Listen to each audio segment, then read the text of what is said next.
প্রিয় শিক্ষার্থীবৃন্দ, Narayanganj high school and কলেজের অনলাইন ক্লাসে শুভেচ্ছা। আশা করি তোমরা আমাদের অনলাইন ক্লাসগুলো নিয়মিত দেখছো। আমাদের আজকের বিষয় অষ্টম শ্রেণী বাংলাদেশ ও বিশ্ব পরিচয়। তাহলে আমরা আজ অষ্টম শ্রেণীর বাংলাদেশ বিশ্ব পরিচয় বিষয়ে জানব। আজ আমরা পড়ব অধ্যায় 2, বাংলাদেশের মুক্তিযুদ্ধ। অধ্যায় 2, বাংলাদেশের মুক্তিযুদ্ধ। তাহলে আমরা এই মুক্তিযুদ্ধের সাথে সবাই তো পরিচিত। আমরা স্বাধীনতা যুদ্ধে বা মুক্তিযুদ্ধে আমরা এদের স্বাধীন হয়েছি। তাহলে আগে আমরা এই মুক্তিযুদ্ধের পটভূমি সম্পর্কে একটু জেনে নিই। কিভাবে আমাদের এই মুক্তিযুদ্ধ সংগঠিত হয়েছিল। আমরা একটু পিছিয়ে দিয়ে তাকাই। 1963 সালের 6 ফেব্রুয়ারি 6 দফা, এটা 1963 সালের 6 ফেব্রুয়ারি বঙ্গবন্ধুর 6 দফা। বঙ্গবন্ধু শেখ মুজিবুর রহমান পাকিস্তানের লাহোরে 6 দফা দাবি পেশ করেছিলেন। এই দাবি প্রত্যাখ্যাত হওয়ার পর বঙ্গবন্ধুর বিরুদ্ধে আগরতলা ষড়যন্ত্র মামলা দেওয়া হয়। আগরতলা ষড়যন্ত্র মামলা। বঙ্গবন্ধুর বিরুদ্ধে আগরতলা ষড়যন্ত্র মামলা দেওয়া হয়েছিল। উনি সহ 35 জনকে মোট আসামি করা হয়েছিল এবং রাষ্ট্রদ্রোহ মামলা, রাষ্ট্র বনাম শেখ মুজিবুর রহমান, এই মামলা দেওয়া হয়েছে। এরই পরিপ্রেক্ষিতে বঙ্গবন্ধুকে জেলে নেওয়া হয়। বঙ্গবন্ধুকে জেল থেকে বেরিয়ে আনার জন্য এদেশের আপামর জনগণ রাস্তায় নেমে পড়ে। সবাই আন্দোলন শুরু করে বঙ্গবন্ধুকে জেল থেকে মুক্ত করার জন্য। ফলে ওই আন্দোলন হচ্ছিল 1969 গণ আন্দোলন।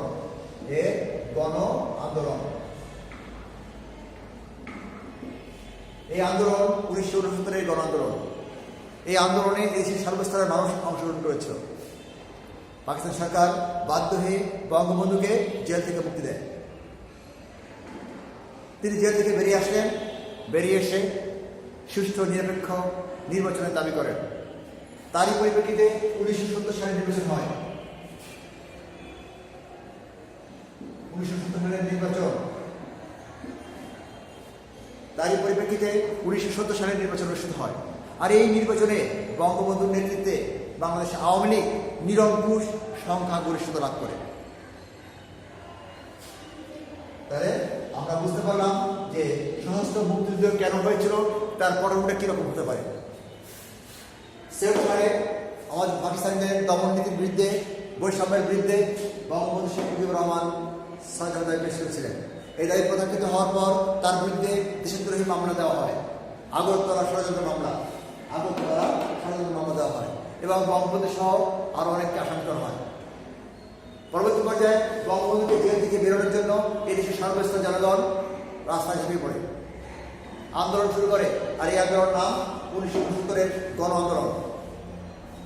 এরপর বঙ্গবন্ধু শেখ মুজিবুর রহমান জেল থেকে বেরিয়ে এসে তিনি নিরপেক্ষ নির্বাচন দাবি করেন এবং তারই পরিপ্রেক্ষিতে পাকিস্তান সরকার নিরপেক্ষ নির্বাচনের প্রতিশ্রুতি দিয়েছিল এবং তারই ফলে 1970 সালে নির্বাচন অনুষ্ঠিত হয়েছিল। এই নির্বাচনে বাংলাদেশ আওয়ামী লীগ বঙ্গবন্ধু শেখ মুজিবুর রহমানের নেতৃত্বে নিরঙ্কুশ সংখ্যাগরিষ্ঠতা লাভ করে। কিন্তু পাকিস্তান সরকার বাঙালিদের কাছে ক্ষমতা হস্তান্তর করে না। ফলে শুরু হয় সশস্ত্র সংগ্রাম। প্রিয় শিক্ষার্থীবৃন্দ, তাহলে আমরা এই মুক্তিযুদ্ধের হালকা কিছু ঘটনা জানলাম।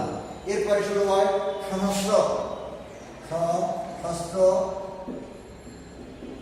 এরপরে আমাদের শুরু হয়েছিল সশস্ত্র মুক্তিযুদ্ধের পটভূমি।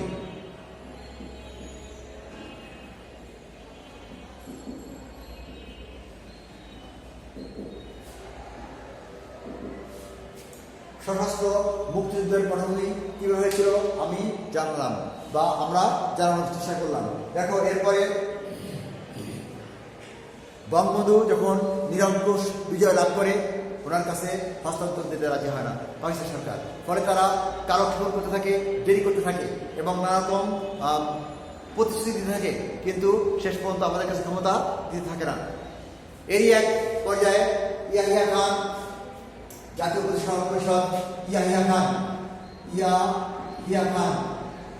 খান তিনি কি করেন?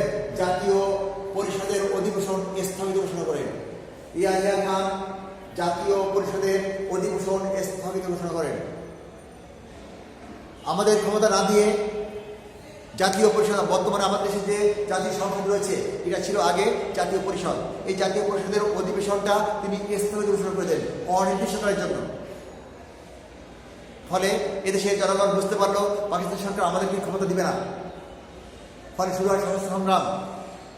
এদেশের আওয়ামী লীগ পাশাপাশি সাধারণ জনগণ প্রত্যেকেই তাদের অধিকার পাওয়ার জন্য সোচ্চার হয়ে ওঠে।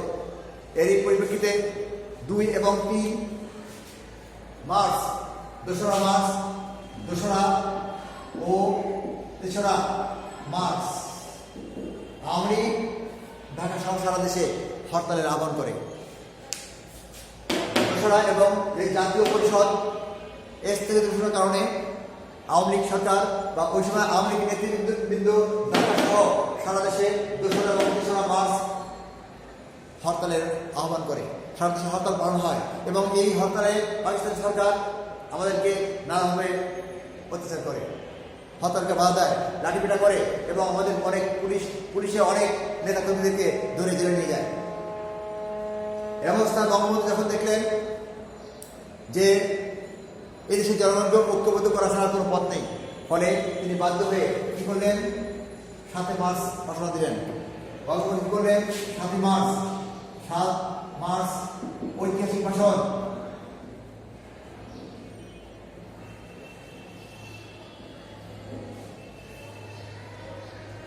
পরবর্তী পর্যায়ে বঙ্গবন্ধু শেখ মুজিবুর রহমান 7 মার্চ সোহরাওয়ার্দী উদ্যান তিনি ঐতিহাসিক ভাষণ দিয়েছেন। রেসকোর্স ময়দান, বর্তমান তার নাম সোহরাওয়ার্দী উদ্যান। এই উদ্যানে তিনি এক ঐতিহাসিক ভাষণ দিয়েছিলেন। এই ভাষণের মাধ্যমে তিনি জনগণ তিনি পরোক্ষভাবে আমাদের এই স্বাধীনতা ঘোষণা করেছিলেন, বাংলাদেশের স্বাধীনতা ঘোষণা করেছিলেন পরোক্ষভাবে। তিনি যখন বলেছিলেন যে সমস্ত খাজনা ট্যাক্স বন্ধ করে দিতে কথা বলেছিলেন। তিনি রক্ত যখন দিয়েছি রক্ত আরও দেবো এই কথা বলেছিলেন। তিনি বলেছিলেন তোমাদের যা যা কিছু আছে তাই কিছু নিয়েই যুদ্ধ করার জন্য ঘোষণা দিয়েছিলেন। শেষ রক্ত দিয়ে হলেও এদেশের স্বাধীনতাকে রক্ষা বলেছিলেন। এভাবে তিনি এই ভাষণের মাধ্যমে বাংলা জাতিকে ঐক্যবদ্ধ করেছিলেন। প্রিয় শিক্ষার্থীবৃন্দ, তাহলে আমরা সমস্ত মুক্তিযুদ্ধের পটভূমি জানছি। 70-এর নির্বাচনের পর থেকেই কিন্তু যাবতীয় শুরু হয়ে যায়। ইয়াহিয়া খানের জাতীয় সংসদের জাতীয় অধিবেশন পরিষদের অধিবেশনকে স্থগিত ঘোষণা করেন। আওয়ামী লীগ 2 এবং 3 মার্চ ঢাকা সহ সারা দেশে হরতালের ঘোষণা দেয়, হরতাল পালন করে। এর পরিপ্রেক্ষিতে বঙ্গবন্ধু শেখ মুজিবুর রহমান 7 মার্চে ঐতিহাসিক ভাষণ দেন।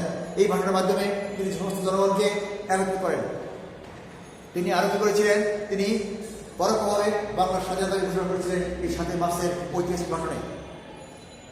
তাহলে এইভাবে আমরা আস্তে আস্তে মুক্তিযুদ্ধের দিকে এগিয়ে থাকি। এর পরিপ্রেক্ষিতে পাকিস্তান সরকার যখন দেখলো এই দেশের জনগণকে আর ঠেকানো যাচ্ছে না, ফলে বঙ্গবন্ধুর সাথে তিনি আলোচনার প্রস্তাব দিয়েছিলেন এবং জাতীয় পরিষদে যোগদান করার জন্য বঙ্গবন্ধু শেখ মুজিবুর রহমানকে আহ্বান করেছিলেন। কিন্তু বঙ্গবন্ধু জাতীয় পরিষদে অধিবেশনে যোগদান করার জন্য 4টি শর্ত তিনি বলেছিলেন, যে এই 4টি শর্ত মানলে তিনি জাতীয় পরিষদে যোগ দেবেন। শর্ত করেছিলেন কি কি আমি জানি? সামরিক আইন প্রত্যাহার, সৈন্যদের বেড়াকে ফিরিয়ে নেওয়া, নির্বাচিত প্রতিনিধিদের কাছে ক্ষমতা হস্তান্তর করা এবং সুষ্ঠু তদন্ত দাবি করেছিলেন, গণহত্যার সুষ্ঠু তদন্ত দাবি করেছিলেন। এই 4টা কন্ডিশন তিনি দিয়েছিলেন। যদি এই 4টি কন্ডিশন মানা হয় তাহলে তিনি জাতীয় পরিষদে যোগদান করবেন। কিন্তু পাকিস্তান সরকার এই 4টি কন্ডিশন মানে না, ফলে তারা নিচে তারা আমাদের বাংলাদেশকে মুখ চিরদিন করে স্তব্ধ করে দেওয়ার জন্য তারা গোপনে বন্দী করতে থাকে। পাকিস্তান থেকে তারা জাহাজ ভর্তি অস্ত্র নিয়ে আসে চট্টগ্রাম বন্দরে। এই জাহাজের নাম ছিল এমএস সোয়াদ। এই সোয়াদের জাহাজে তারা অনেক অস্ত্র নিয়ে আসে পাকিস্তান বন্দরে, চট্টগ্রাম বন্দরে তারা এগুলো খালাস করে। সারা দেশে তারা অস্ত্রগুলোকে পুলিশের পাকিস্তানি বাহিনীর কাছে সরিয়ে দেয়। এবং এরই পরিপ্রেক্ষিতে শুরু ছিল 25 মার্চ অপারেশন সার্চলাইট। তোমরা সবাই জানো 25 মার্চ অপারেশন সার্চলাইট বা কালো রাত। এই রাতে পাকিস্তানি বাহিনী নিরস্ত্র বাঙালিদের উপরে ঝাঁপিয়ে পড়েছিল। তারা এর প্রথম শিকার হয়েছিল চট্টগ্রাম, এর প্রথম শিকার হয়েছিল ঢাকার ফার্মগেটে একদল বিক্ষোভকারীদের উপরে, মিছিলকারীদের উপরে হঠাৎ করে পাকিস্তানি বাহিনী আক্রমণ শুরু করে এবং ব্রাশ ফায়ার করে তাদের সবাইকে মেরে ফেলে। এভাবে শুরু হয়েছিল অপারেশন সার্চলাইট বা 25 মার্চের কালো রাত। তারা ঢাকা সহ সমস্ত দেশে police office, EPR, Rajarbagh police line সমস্ত জায়গায় তারা আক্রমণ শুরু করে। ঢাকা বিশ্ববিদ্যালয়, চট্টগ্রাম বিশ্ববিদ্যালয় শুরু করে সারা দেশে তারা এরকমভাবে আক্রমণ পরিচালনা করে। তারা লিস্ট করে দেশের জনগণকে হত্যা করতে শুরু করে। ঢাকা বিশ্ববিদ্যালয়ের 10 জন শিক্ষককে তারা হত্যা করে। এছাড়া 300 জন ছাত্রছাত্রী এবং কর্মচারীদেরকে তারা হত্যা করেছিল এই অপারেশন সার্চলাইট রাতে। আরও অনেক লোক নিখোঁজ হয়েছিল। এরই এক পরিপ্রেক্ষিতে বঙ্গবন্ধু শেখ মুজিবুর রহমান তখন তিনি তার ধানমন্ডির প্রত্যেক বাড়িতে ছিলেন। তিনি যখন দেখলেন যে তিনি হয়তো গ্রেপ্তার হবেন, তখন তিনি সাথে সাথে এদেশের স্বাধীনতা ঘোষণা করলেন। অবশ্য তখন 25 মার্চ ছিল না, তখন 25 মার্চ চেঞ্জ হয়ে রাত 12টার পরে 25 মার্চ চেঞ্জ হয়ে 26 মার্চ শুরু হয়েছিল। অর্থাৎ তিনি 26 মার্চ তিনি স্বাধীনতা ঘোষণা করেছিলেন। এভাবে আমাদের এই স্বাধীনতা ঘোষণা হয়েছিল। তাহলে যদিও 25 মার্চ অপারেশন সার্চলাইট হয়েছিল, কিন্তু স্বাধীনতা ঘোষণা করা হয়েছিল 26 মার্চ, অর্থাৎ 25 মার্চ নয়, কারণ ও রাত 12টার পর হয়েছিল, কারণ ওই সময়টা ছিল রাত 12টার পরে। এভাবে 26 মার্চ আমাদের স্বাধীনতা ঘোষণা হয়েছিল। বঙ্গবন্ধু স্বাধীনতা ঘোষণা তখন চট্টগ্রামের কালুরঘাট প্রেতার ছিল। চট্টগ্রামের মুক্তিযোদ্ধারা, মানুষেরা তারা এই চট্টগ্রাম কালুরঘাট বেতার কেন্দ্রের নাম স্বাধীন বাংলা বেতার কেন্দ্র রেখেছিলেন। এই স্বাধীন বাংলা বেতার কেন্দ্র থেকে তৎকালীন চট্টগ্রামের আওয়ামী লীগের সাধারণ সম্পাদক এম এ হান্নান, সাধারণ সম্পাদককে আওয়ামী লীগের সম্পাদক এম এ হান্নান আওয়ামী লীগের সাধারণ সম্পাদক এম এ হান্নান বঙ্গবন্ধু শেখ মুজিবুর রহমানের পক্ষে 26 মার্চ দুপুরে বাংলাদেশের স্বাধীনতাকে বঙ্গবন্ধুর পক্ষে ঘোষণা দিয়েছিলেন। ঠিক এভাবে অবশ্য তারপরে 27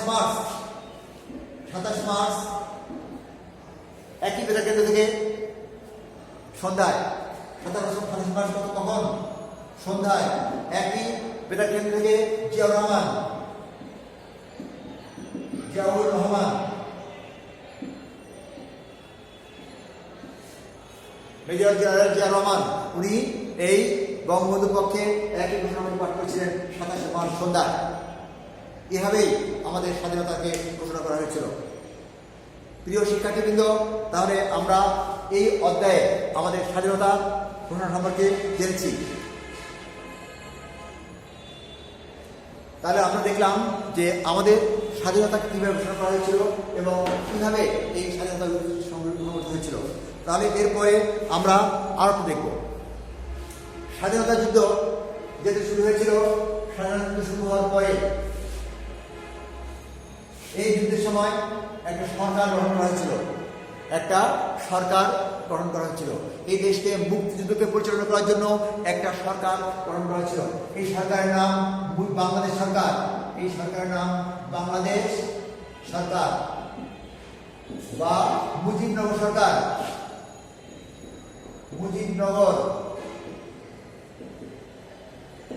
এই সরকারের নাম বাংলাদেশ সরকার বা মুজিবনগর সরকার।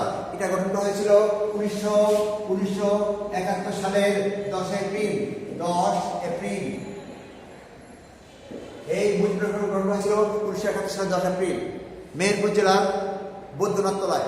এই সরকার গঠন করা হয়েছিল 10 এপ্রিল। প্রিয় শিক্ষার্থীবৃন্দ, তাহলে আমরা এই সরকার কখন গঠন করা হয়েছিল? মেহেরপুর জেলার বৈদ্যনাথ তলায় 10 এপ্রিল এই মুজিবনগর সরকার গঠন করা হয়েছিল। এই সরকার শপথ গ্রহণ করেছিল 17 এপ্রিল। 17 এপ্রিল শপথ গ্রহণ করেছিল 17 এপ্রিল। এই মুজিবনগর সরকারের কে কে দায়িত্ব ছিল? এই মুজিবনগর সরকারের দায়িত্ব ছিল কে কে আমি জানি। দায়িত্বে ছিল রাষ্ট্রপতি বঙ্গবন্ধু শেখ মুজিবুর রহমান, উপরাষ্ট্রপতি সৈয়দ নজরুল ইসলাম, প্রধানমন্ত্রী তাজউদ্দিন আহমেদ, অর্থমন্ত্রী এম মনসুর আলী, স্বরাষ্ট্রমন্ত্রী কামারুজ্জামান, পররাষ্ট্রমন্ত্রী মোস্তাক আহমেদ, প্রধান সেনাপতি MAG Osmani, chief of staff ছিলেন আব্দুর রব এবং সহকারী চিফ অফ স্টাফ ছিলেন বা ডেপুটি চিফ অফ স্টাফ ছিলেন AK খন্দকার। এই ছিল মুজিবনগর সরকারের স্ট্রাকচার গঠন। তাহলে এটা আমরা আরেকবার জেনে নিই। রাষ্ট্রপতি ছিলেন বঙ্গবন্ধু শেখ মুজিবুর রহমান, উপরাষ্ট্রপতি সৈয়দ নজরুল ইসলাম, প্রধানমন্ত্রী তাজউদ্দিন আহমেদ, স্বরাষ্ট্রমন্ত্রী কামারুজ্জামান, অর্থমন্ত্রী M মনসুর আলী, পররাষ্ট্রমন্ত্রী খন্দকার মোস্তাক আহমেদ, সেনাবাহিনীর প্রধান ছিলেন MAG Osmani, chief of staff Abdur রব এবং ডেপুটি চিফ অফ স্টাফ ছিলেন AK খন্দকার। এভাবেই আমাদের এই মুজিবনগর সরকারের গঠন হয়েছিল। এর গঠনটা জানলাম। এবার কাজ। এই মুজিবনগর সরকারের কি কাজ ছিল? মুজিবনগর সরকারের কাজ ছিল দেশকে 4টি সামরিক জোনে বিভক্ত করা। সারা দেশকে তারা ভাগ করে 4টি সামরিক জোনে বিভক্ত করেছিল। দেশকে কি করেছিল? 4টি সামরিক জোনে বিভক্ত করেছিল। 4টি সামরিক জোনে দেশ বিভক্ত করেছিল এবং এই 4টি ভাগকে আবার 11টি সেক্টরে